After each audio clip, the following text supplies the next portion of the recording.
Media సోదరులకి press మీట్కి హృదయపూర్వక ఆహ్వానం. ఈరోజు ప్రెస్ మీట్ ఏర్పాటు చేయడానికి ఒక ప్రధాన కారణం ఆంధ్రప్రదేశ్ రాష్ట్రంలో బద్వేల్ అనే కాన్స్టిట్యున్సీలో దురదృష్టవశాత్తు ఎమ్మెల్యేగా ఉన్నటువంటి అధికార పక్షం సంబంధించినటువంటి ఎమ్మెల్యే చనిపోవడంతో ఆ ఎన్నిక ఆ కాన్స్టిట్యున్సీకి ఉప ఎన్నిక షెడ్యూల్ అక్టోబర్ 30న ఎలక్షన్, నవంబర్ 2న ఓట్లు కౌంటింగ్ ఉండబోతుంది. ఇది ఒక రిజర్వ్డ్ కాన్స్టిట్యున్సీగా ఉండటంతో ఈ ఉప ఎన్నిక ఏ విధంగా జరగబోతుందనేటువంటి ఉత్కంఠ ఆంధ్రప్రదేశ్ రాష్ట్ర ప్రజలకి, రాజకీయ పక్షాలకు కూడా ఉంది. అయితే చనిపోయినటువంటి అభ్యర్థి కుటుంబంలో నుంచే ఇప్పుడు కంటెస్ట్ చేసేటువంటి అభ్యర్థిని ప్రకటించడంతో కొన్ని రాజకీయ పక్షాలు తమ అభ్యర్థుల్ని నిలబెట్టకుండా సాంప్రదాయాల్ని పాటిస్తూ పోటీలో నుంచి తప్పుకున్నాయి. ఈ బద్వేలు ఉప ఎన్నికకు సంబంధించి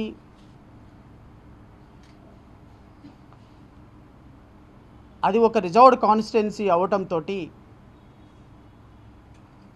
ఈ ఉప ఎన్నిక మీద ప్రత్యేకమైన దృష్టి సారించాల్సిన అవసరం అయితే దళిత బహుజన సంఘాలుగా జేబీ యాక్సెస్ జస్టిస్ ఒక ప్రకటన చేయాలి అని అయితే తలచింది. ఆ ప్రకటన చేసే భాగంలోనే ఉద్దేశంగా ఈరోజు మీడియా సోదరులందరినీ ఆహ్వానించడం జరిగింది. ప్రధాన పక్షం తెలుగుదేశం పోటీలో నుంచి విరమించుకోగా ఇప్పుడు ప్రధాన పోటీ అధికార పక్షమైన వైఎస్ఆర్సీపీ, కేంద్రంలో అధికారంలో ఉన్నటువంటి భారతీయ జనతా పార్టీ అభ్యర్థి మరియు వారికి సపోర్ట్ చేస్తున్నటువంటి జనసేన, ఈ మూడు రాజకీయ పక్షాల మీద ఒక చర్చ జరుగుతూ ఉంది. సోదరులారా, ఆంధ్రప్రదేశ్ రాష్ట్ర ప్రజలకి మీ ద్వారా కొన్ని వాస్తవాలు ఈ ఉప ఎన్నికకు సంబంధించి తెలియపరచాలి. డాక్టర్ బాబాసాహెబ్ అంబేద్కర్ ఇచ్చినటువంటి అత్యంత శక్తివంతమైనటువంటి ఆయుధం ఓటు. ఈ ఓటు హక్కుతోనే మన తలరాతలు మార్చుకోగలం. ఓటు హక్కుతోనే మన జీవితాలు మార్చుకోగలమని ప్రధానంగా తనకిచ్చినటువంటి అవకాశాన్ని బట్టి రాజ్యాంగంలో చాలా కీలకమైనటువంటి వయోజన ఓటు హక్కును కల్పించినటువంటి డాక్టర్ బాబాసాహెబ్ అంబేద్కర్ వారసులు రేపు బద్వేలు ఉప ఎన్నికల్లో ఓటు వేయబోతున్నారు.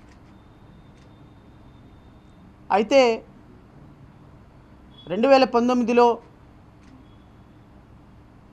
అధికార పక్షానికి సంబంధించినటువంటి వ్యక్తిని గెలిపించినటువంటి ఈ అంబేద్కర్ వారసులు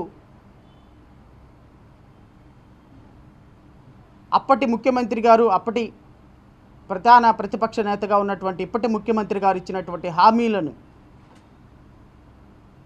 దళిత బహుజన సంఘాల, దళిత బహుజన బిడ్డల ప్రభుత్వంగా మీకోసం వస్తున్నాను నేను, ఇన్ని వేల కిలోమీటర్ల పాదయాత్ర చేసి మీ జీవితాలని, తలరాతల్ని, మీ బిడ్డల భవిష్యత్తుని మారుస్తాను అని మడమ తిప్పను మాట తిప్పను అనేటువంటి ఒక అద్భుతమైనటువంటి స్లోగన్తో ఈ రాష్ట్రంలో దళిత బహుజన బిడ్డల మనసులను దోచుకున్నారు. అదృష్టవశాత్తు ముస్లిం మైనారిటీలు కూడా కొన్ని లక్షలుగా ఇప్పటి ముఖ్యమంత్రిని తన బిడ్డగా, తన ఇంట్లో బిడ్డగా, వారి జీవితాలను మార్చడానికి వచ్చినటువంటి ఒక రాజశేఖర్ రెడ్డి వారసునిగా చూసి అతి అద్భుతమైనటువంటి మెజారిటీ భారతదేశ చరిత్రలో ఏ రోజు రానటువంటి ఒక ముఖ్యమంత్రికి అద్భుతమైనటువంటి మెజారిటీ ఇచ్చారు 151 సీట్లతోటి. స్వతంత్ర భారతావనిలో 75 సంవత్సరాల తరువాత ఇందిరాగాంధీ లాంటి మహానేతని నమ్మి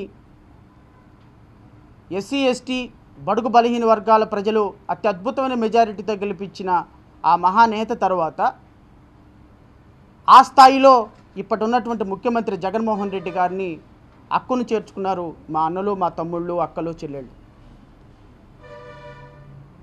కానీ గౌరవ ముఖ్యమంత్రి జగన్మోహన్ రెడ్డి గారు ఈ రాష్ట్రంలోకి అధికారంలోకి వచ్చిన తర్వాత 2.5 సంవత్సరాల్లో జరిగినటువంటి అభివృద్ధి కార్యక్రమాలు, పేద బడుగు బలహీన వర్గాల కోసం ఎస్సీ ఎస్టీలకు మరి ముఖ్యంగా మేనమామనంటూ చెప్పినటువంటి మాటలు ఏ విధంగా ఆచరణలో సాధ్యమైనాయో అనేది బద్వేలు ఉప ఎన్నిక జరుగుతున్నటువంటి ప్రజలకి ఖచ్చితంగా తెలియపరచాలి. బద్వేలు ఉప ఎన్నిక చాలా కీలకమైనటువంటి ఉప ఎన్నిక. ఈ రాష్ట్ర ప్రభుత్వం 2.5 సంవత్సరాల్లో దళితుల మీద, ముస్లిం మైనారిటీల మీద చేసినన్ని అరాచకాలు, వారికి మార్కులు వేయాల్సిన సందర్భంలో హాఫ్ ఇయర్లీ ఎగ్జామినేషన్స్గా భావించి మాకు అత్యున్నతమైనటువంటి మెజారిటీ ఇస్తారు ప్రజలు అని భ్రమపడుతున్నటువంటి వైసీపీ పార్టీకి, వారిని వెనక్కి ఉండి నడిపిస్తున్నటువంటి బీజేపీకి సమాధానాలు చెప్పాల్సిన పరిస్థితి బద్వేలు ఉప ఎన్నిక ద్వారా బద్వేలు ప్రజలకు వచ్చింది. మీ అందరూ కూడా డాక్టర్ బాబాసాహెబ్ అంబేద్కర్ వారసులుగా ఈ దేశంలో, ఈ రాష్ట్రంలో ఓటు హక్కు వినియోగించుకుంటూ మా తలరాతలను మార్చే ప్రభుత్వాలని మార్చేటువంటి శక్తి మీ అందరికీ ఉందని మీ ద్వారా నేను రాష్ట్ర బద్వేలు ప్రజలకు ఒక్కసారి తెలియపరుస్తున్నా. ఈ ప్రభుత్వం అధికారంలోకి వచ్చిన తర్వాత బహుశా దేశ చరిత్రలో ఎప్పుడూ లేని విధంగా బద్వేలు ప్రజలు మనసు పెట్టి ఖచ్చితంగా ఈ మాటలు వినాలని నేను విలేకరుల ద్వారా, మీడియా ద్వారా నేను రాష్ట్ర ప్రజలను కోరుతున్నా. బద్వేలు ప్రజలారా, ఆంధ్రప్రదేశ్ రాష్ట్రంలో ఉన్నటువంటి 1,50,00,000 మంది దళితుల యొక్క ఆలోచన ఇప్పుడు మీ ఓటు ద్వారా స్పృశించబోతుంది. ఈ రాష్ట్ర ప్రభుత్వానికి దళిత బిడ్డలు, ముస్లిం మైనారిటీ బిడ్డలు వెనకలేరు. మీరు మాపై చూపిస్తున్నటువంటి వివక్షతకు, మాపై కొనసాగిస్తున్న మారణకాండకు రాష్ట్ర ప్రజలందరూ అయినా కూడా మీ వెనక లేరు అని చెప్పడానికి రేపొద్దున మీరు వాడబోయేటువంటి ఆయుధం ఓటు అనేటువంటి ఆయుధం. ఈ రాష్ట్రంలో జగన్మోహన్ రెడ్డి గారి ప్రభుత్వం వచ్చిన తర్వాత దళితులకి మేనమామని అని చెప్పుకునేటువంటి ఈ రాష్ట్ర ప్రభుత్వం అమల్లోకి వచ్చిన తర్వాత, అధికారంలోకి వచ్చిన తర్వాత బహుశా చరిత్రలో ఎప్పుడూ లేని విధంగా దళితుల మీద మారణకాండ జరుగుతూ ఉంటే ఎక్కడికి పోయినారు మీ రాష్ట్ర మంత్రులు, ఎక్కడికి పోయినారు ముఖ్యమంత్రి గారు? ఈ రాష్ట్రంలో ఒక్క బిడ్డకి కూడా ఈ రోజు వరకు 2.5 సంవత్సరాలలో ఒక ఎస్సీ కార్పొరేషన్లో నుంచి లోన్ ఇవ్వని ఈ రాష్ట్ర ప్రభుత్వానికి మనం ఓటేద్దామా?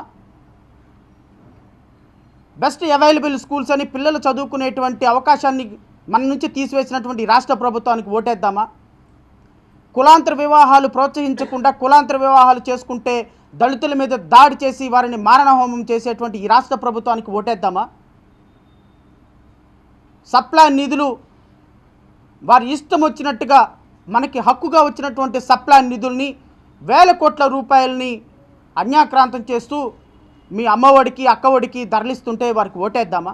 ఈ రోజు వరకు కూడా ఒక్క ఎస్సీ ఎస్టీ పిల్లవాడికి కూడా గత ప్రభుత్వాల్లో అయినా కాస్త కూస్త ఆటో కొనుక్కోవడానికి ఒక లోన్ వచ్చేది, ఇన్నోవా కారు కొనుక్కోవడానికి ఒక లోన్ వచ్చేది, ఏదైనా ఒక సబ్సిడీలో ఒక కంపెనీ పెట్టుకుందామంటే లోన్ వచ్చేది, ఒక కుటీర పరిశ్రమ పెట్టుకుందామంటే లోన్ వచ్చేది.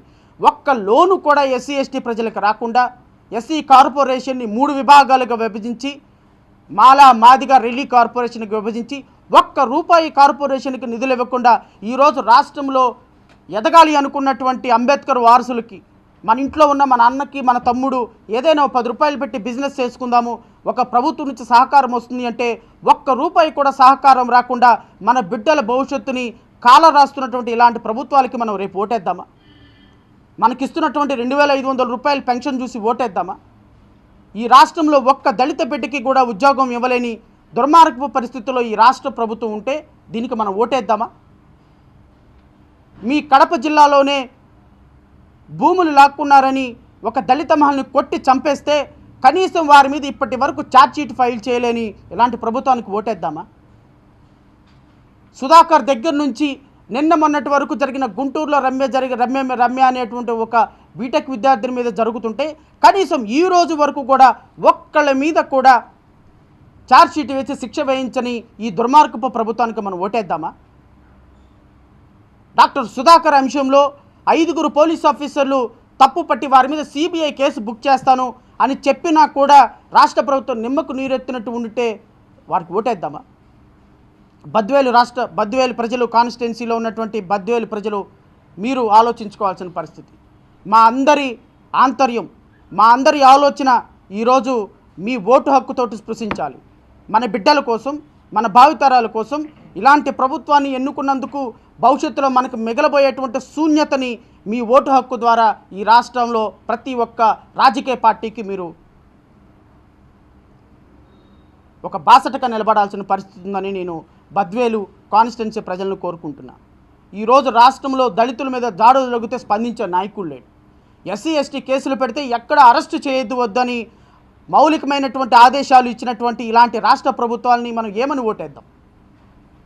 ఇక ఈ రాష్ట్ర ప్రభుత్వానికి కొమ్ము కాస్తున్న భారతీయ జనతా పార్టీ డాక్టర్ బాబాసాహెబ్ అంబేద్కర్ రాసిన రాజ్యాంగంలో తూట్లు పొడిచి రిజర్వేషన్లు లేకుండా ఈ దేశంలో ముస్లిమ్స్, మైనారిటీలు, క్రిస్టియన్స్ ఉండకూడదు, కేవలం ఒక వర్గం ప్రజలు మాత్రమే బ్రతకాలి, అంబేద్కర్ గారు రాసిన రాజ్యాంగంలో ప్రతి ఒక్క వ్యక్తికి సమాన స్వేచ్ఛ ఇవ్వకూడదు, ఇక్కడ కేవలం కొంతమంది వ్యక్తులు మాత్రమే బ్రతకాలని ఆలోచించేటువంటి మతపరమైనటువంటి పార్టీ భారతీయ జనతా పార్టీ. ఏం చేశారు మీరు భారతీయ జనతా పార్టీగా? ఈ రాష్ట్రంలో దళితుల మీద ఇన్ని వందల ఇన్సిడెంట్స్ జరిగితే కనీసం ఒక్క ఇన్సిడెంట్ మీదైనా భారతీయ జనతా పార్టీ స్పందించిందా? ఈరోజు డాక్టర్ బాబాసాహెబ్ అంబేద్కర్ రాజ్యాంగాన్ని తూట్లు పొడిచి ఈ దేశంలో అంబేద్కర్ రాజ్యాంగం ఉండకూడదు, మనువాదం మాత్రమే ఈ రాజ్యాంగం ప్రతిలో పరిపాలన చేయాలని ఆలోచించే భారతీయ జనతా పార్టీ పోటీలో ఉంటే భారతీయ జనతా పార్టీకి ఓటేయాలా? ఎందుకు వేయాలి భారతీయ జనతా పార్టీకి ఓటు? రిజర్వేషన్ల ప్రక్రియను తీసేయాలని 2,30,000 ఉద్యోగాలని ఈ కేంద్ర ప్రభుత్వం వచ్చిన తర్వాత 2014 నుంచి 2019 వరకు కూడా ఇంచుమించుగా 7 లక్షల కోట్ల డిజైన్మెంట్ 7,10,000 కోట్ల డిజైన్వెస్ట్మెంట్ చేసి public sector unions, public sector undertaking కంపెనీస్ని మూసివేసి 2,30,000 ఎస్సీ ఎస్టీ పిల్లలకి ఉద్యోగాలు రాకుండా చేసినటువంటి ఈ దుర్మార్గపు ప్రభుత్వానికి మనం ఓటేయాలా? దేనికోసం ఓటేయాలి? రిజర్వేషన్ల ప్రక్రియని తీసేస్తున్నందుకు ఓటేయాలా? ఒక వర్గం మీద దాడులు చేస్తున్నందుకు ఓటేయాలా? ఎస్సీ ఎస్టీ పిల్లల్ని కొట్టి చంపుతుంటే కనీసం రాష్ట్ర ప్రభుత్వాన్ని మీద స్పందించకుండా, రాష్ట్ర ప్రభుత్వాన్ని మాట్లాడకుండా, యాక్షన్ తీసుకోకుండా ఎందుకు ఇలా జరుగుతుందని మాట్లాడని భారతీయ జనతా పార్టీకి ఓటేయాలా? దేనికోసం ఓటేయాలి ప్రజలారా? ఇలాంటి రాజకీయ పార్టీలు కనుక ఓటు వేస్తే రేపొద్దున మన బిడ్డల భవిష్యత్తు అంధకారం కాబోతుంది. ఇలాంటి పార్టీలు దళిత బహుజన బిడ్డల ఓట్లతోటి సీట్లు గెలిచి వారిని బానిసలుగా చూసేటువంటి దురదృష్టకర సమాజం మనం చూడబోతున్నాం. భారతీయ జనతా పార్టీ ముసుగులో పనిచేస్తున్నటువంటి వైసీపీ గవర్నమెంట్కి రాష్ట్రంలో ఉన్నటువంటి దళిత బిడ్డలందరూ కూడా ఎదిరించి పోరాడాల్సిన పరిస్థితి ఉంది. మా అందరి తరపున ఈరోజు బద్వేలు ప్రజలకు ఒక సువర్ణ అవకాశం వచ్చింది వారికి ఓటు వేయకుండా ఉండటానికి. ఈరోజు రాష్ట్రంలో జరుగుతున్నటువంటి దమనకాండ, రాష్ట్రంలో జరుగుతున్నటువంటి అన్యాయం, అక్రమం ఎదిరించడానికి ఒక్క నాయకుడు కూడా ముందుకు రాకపోగా అలాంటి నాయకుడిని ఎవరైనా వస్తే అక్రమ కేసులు పెట్టి లోపల వేస్తుంటే ఇక ఏమని మీరు ఈ రాష్ట్రంలో ప్రజాస్వామ్య హక్కులను కాపాడుతారు?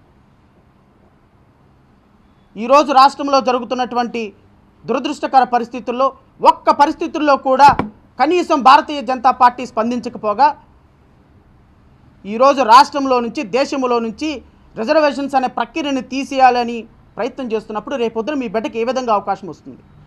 పబ్లిక్ సెక్టార్ ఒక ఎల్ఐసిని మూసేస్తున్నారు, రైల్వే స్టేషన్లు అమ్మేస్తున్నారు, బ్యాంకులను అమ్మేస్తున్నారు, బిఎస్ఎన్ఎల్ని అమ్మేస్తున్నారు, ప్రతి ఒక్క పబ్లిక్ సెక్టార్ని కూడా అమ్మేస్తూ పోతూ ఉంటే ఈ ఒక్క 2019 నుంచి ఇప్పటి వరకు 271 సంస్థల్ని అమ్మేసి ఈ సంస్థలో ఉన్నటువంటి రిజర్వేషన్ల ఉద్యోగాలు లేకుండా పోతే ఇంక ఎక్కడి నుండి మనకు ఉద్యోగాలు వస్తాయి, మన బిడ్డలకు ఉద్యోగాలు వస్తాయి?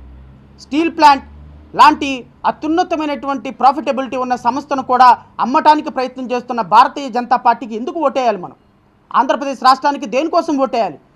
ప్రత్యేక హోదా ఇస్తామని ఆంధ్రప్రదేశ్ రాష్ట్రానికి 10 సంవత్సరాలు ఉండాలి అని సాక్షాత్తు ప్రధానమంత్రి తిరుపతిలో చేసినటువంటి ప్రకటనకే దిక్కులేనప్పుడు ఈ రాష్ట్రం సర్వనాశనం అయిపోతుంటే నిమ్మకు నీరెత్తినట్టు మాట్లాడకుండా కేసుల భయంతో బీజేపీ పార్టీకి తొత్తుగా మారిపోయిన జగన్మోహన్ రెడ్డి గారి ప్రభుత్వానికి దేనికోసం ఓటేయాలి? బద్వేలు కాన్స్టిట్యున్సీలో ఉన్నటువంటి ప్రతి అన్నని, ప్రతి అక్కని, ప్రతి చెల్లిని, ప్రతి తమ్ముడిని కోరుకుంటున్నా, మీరు ఈ 2 పార్టీలకి కూడా ఓటు వేయవద్దు సోదరులారా.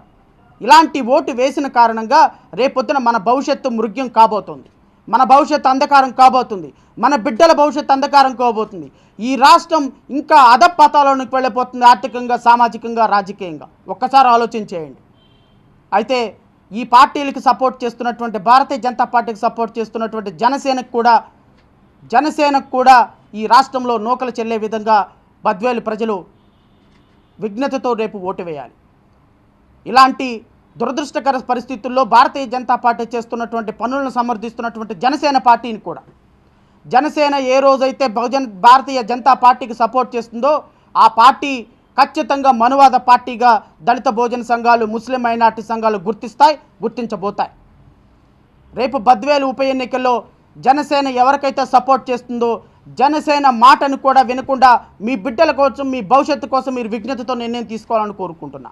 అయితే ఈ 3 పార్టీలు, ఈ 2 పార్టీలకు కాక మరి ఎవరికి ఓటేయాలనే ప్రశ్న తలెత్తొచ్చు ప్రజలకి. ప్రజలారా, డాక్టర్ బాబాసాహెబ్ అంబేద్కర్ ఇచ్చినటువంటి ఓటు హక్కులో అత్యున్నతమైనటువంటి ఓటు హక్కు నోటా. ఈ నోటా అనే కాన్సెప్టు ఎవ్వరూ మీకు అభ్యర్థి నచ్చనప్పుడు, ప్రజాస్వామ్య దేశంలో మాకు ఈ పాలకులతో న్యాయం జరగదు అని భావించినప్పుడు, ఈ దేశం నాది కాదు, ఈ దేశంలో ఈ భూమి నాది కాదు, ఉండటానికి నిలువనివ్వడని ఈ భూమి నాది కాదు, తాగటానికి నీళ్ళు ఇవ్వని ఈ నేల నాది కాదు, ఇక్కడ నా కులానికి విజ్ఞత లేనప్పుడు ఈ దేశం నాదని ఎలా చెప్పగలనని డాక్టర్ బాబాసాహెబ్ అంబేద్కర్ చెప్పినటువంటి అంశం ఈరోజు నాకు గుర్తుకొస్తుంది.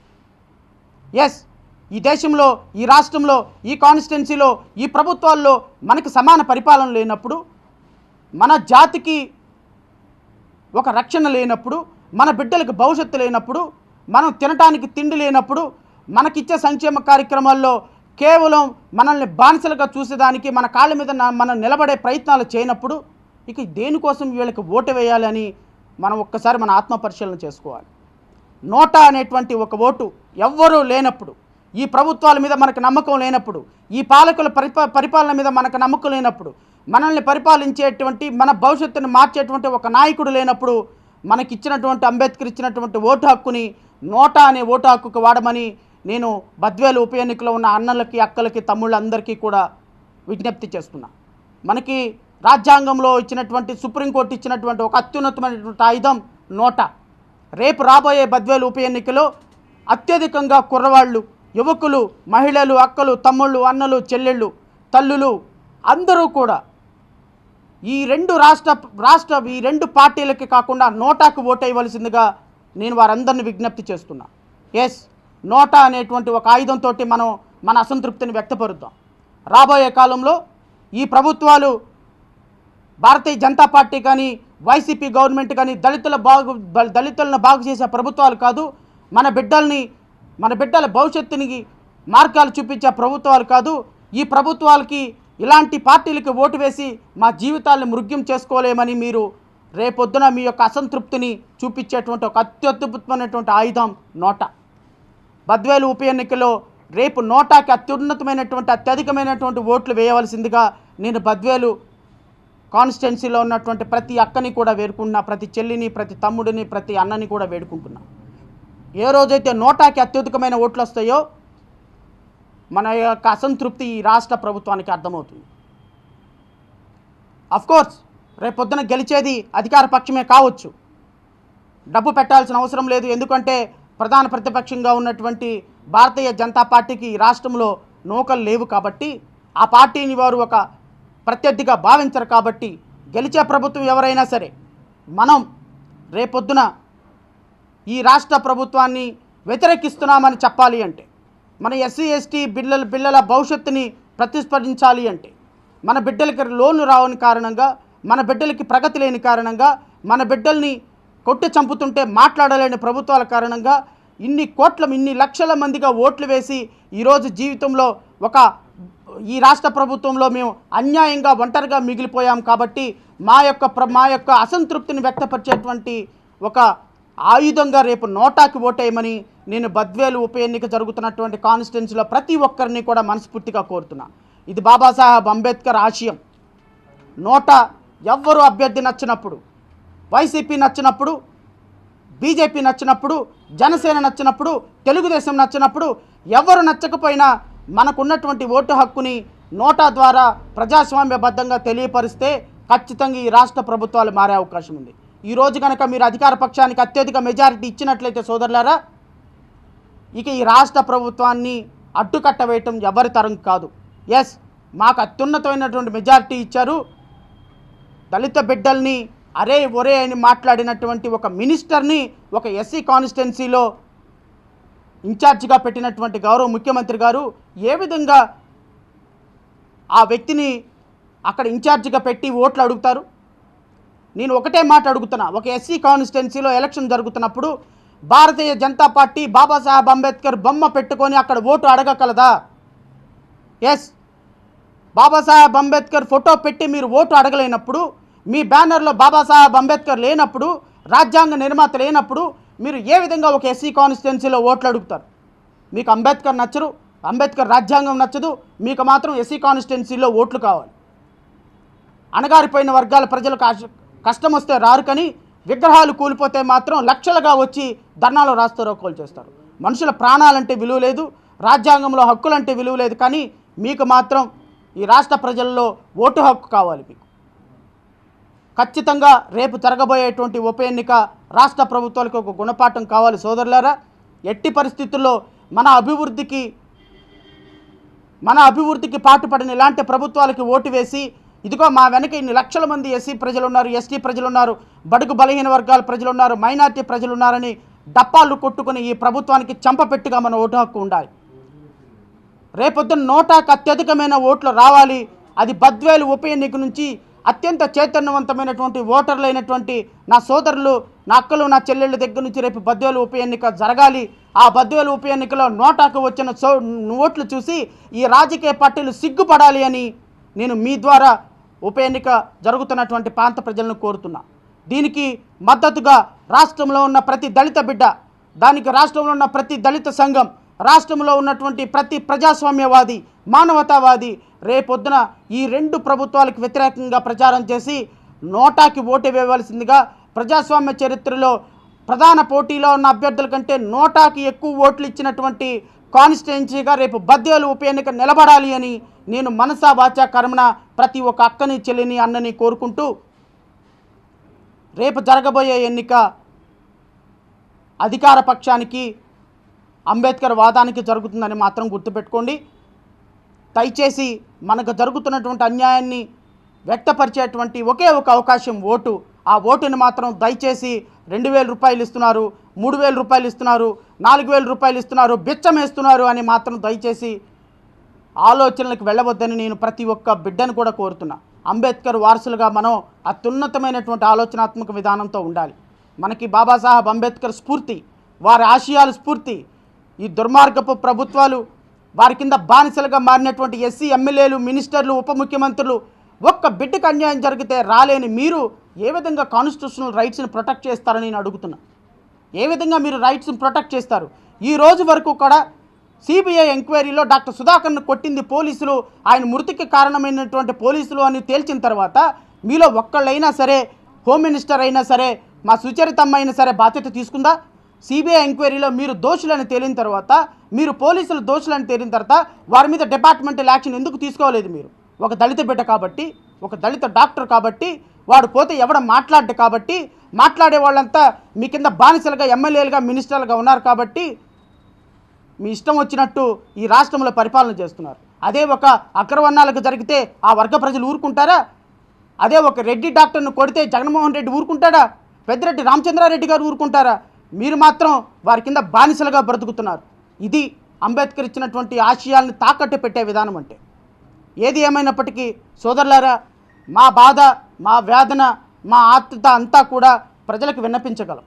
ప్రజలు నిజంగా విఘ్నులైతే, ప్రజలు దేనికోసం మేము పోరాటం చేస్తున్నాము, ఏ హక్కుల కోసం పోరాటం చేస్తున్నాము, ఆ రోజు డాక్టర్ బాబాసాహెబ్ అంబేద్కర్ దేనికోసం పరితపించారనే ఒక చిన్న ఆలోచన కనుక మీలో మొదలైతే ఖచ్చితంగా మొదల్లో నుంచి ఆలోచనలో నుంచి మార్పు మొదలవుతుంది. మనం రాజ్యాధికారం దిశగా ప్రయాణం చేయగలం. వీళ్ళకి ఓట్లేసి వీళ్ళ దగ్గర బానిసలుగా మారినంత వరకు ఈ రాష్ట్రంలో, ఈ దేశంలో అంబేద్కర్ ఆశయ సాధన నిలబడదని నేను మీ ద్వారా బద్వేలు ఉప ఎన్నిక జరుగుతున్న ప్రజలందరికీ తెలియపరుస్తున్నాను. దయచేసి ప్రజలందరూ కూడా విఘ్నతతో ఆలోచించి రేపు రాబోయే ఉప ఎన్నికల్లో అత్యధిక మెజారిటీతో నోటాని ఎక్కువ ఓట్లు వేసి మీ డిసెంట్ని రాష్ట్ర ప్రభుత్వానికి, కేంద్ర ప్రభుత్వానికి తెలియజేయవలసిందిగా మనస్ఫూర్తిగా కోరుకుంటూ ఈ అవకాశం ఇచ్చినటువంటి మీడియా సోదరులందరికీ కూడా హృదయపూర్వకంగా కృతజ్ఞతలు. Thank you so much. ప్రశ్నలు ఎవరైనా అడిగితే?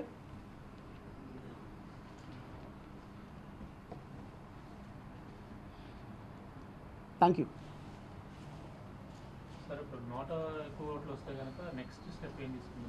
నోటాకి ఎక్కువ ఓట్లు వచ్చినా కూడా అభ్యర్థి ఎవరైతే నోటా తర్వాత అభ్యర్థికి ఓట్లు వచ్చినాయో వారిని ఎన్నికగా ప్రకటిస్తారు. నోటా అనేది గెలిచినప్పటికీ, ఎక్కువ ఓట్లు వచ్చినప్పటికీ కూడా తర్వాత నోటా తర్వాత అభ్యర్థిగా ఎవరికి ఎక్కువ వస్తే వారిని ఎమ్మెల్యేగా ప్రకటిస్తారు. సో నోటా రావటం వల్ల దానివల్ల ఉపయోగం ఉండదు, కానీ ప్రజల యొక్క అసంతృప్తి ప్రభుత్వానికి తెలుస్తుంది. ఇదిగో ఏ నాయకుడిని, ఏ పార్టీ నాయకుడిని కూడా ప్రజలు యాక్సెప్ట్ చేయటం లేదు అంటే ప్రజల అసంతృప్తి ఈ స్థాయిలో ఉంది.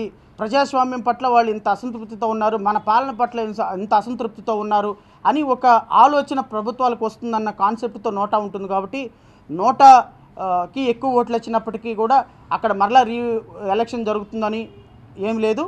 దాని తర్వాత ఎవరైతే అభ్యర్థికి ఎక్కువ వస్తుందో ఆ అభ్యర్థిని ఎమ్మెల్యేగా ప్రకటిస్తారు చట్ట ప్రకారం. థ్యాంక్ యూ సో మచ్ అండి.